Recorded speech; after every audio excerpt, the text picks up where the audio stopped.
បាទជំរាបសួរពុកម៉ែបងប្អូនបាទកីឡាប៊ូលក្រៅផ្លូវការបានមកវិញទៀតហើយបងប្អូនបាទនេះគូមួយស្មើបាទរវាងខ្ញុំរិនហើយនឹងលោកសុវណ្ណបាទ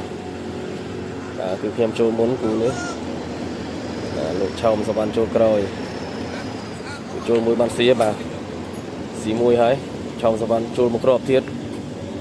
អត់ស៊ីទៀតបាទគឺថែមទៀតបាទគ្រាប់ទី3រុញឡើងរុញគូនឡើងមកលើបាទស៊ីបាទតែខ្ញុំអត់ទាន់ថាស៊ីទេមកមើលសិនបាទគួរតែឲ្យស៊ីបាទមើលសិនអូស៊ីបាទស៊ីឲ្យស៊ីបាទពេលស៊ីហ្នឹងបាទគឺខ្ញុំវាយបាទវាយហើយពេលស៊ីវាយហើយផាំងខុសបងប្អូនក្របដាក់មកក្របទៀតណាបងប្អូន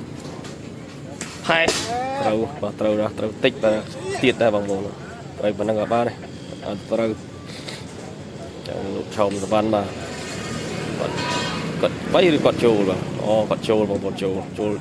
បកគោលអីចាស៊ីអត់ចេះអត់ស៊ីបងថែមទៀតបាទថែមទៀតចូលមកក្របទៀតអត់ស៊ីទៀតបាទលោកឆោមសវណ្ណអស់ក្របហើយអញ្ចឹងខ្ញុំស៊ីមួយគូនេះបាទខ្ញុំចូលបានស៊ីបានប្រហែលគ្រាប់បងប្អូនបាទ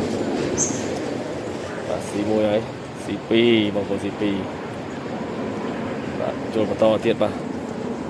មកស៊ី3សល់មកគ្រាប់ទៀតបងប្អូនស៊ីអត់បងប្អូនអត់ស៊ីបងប្អូនខ្លាំងពេក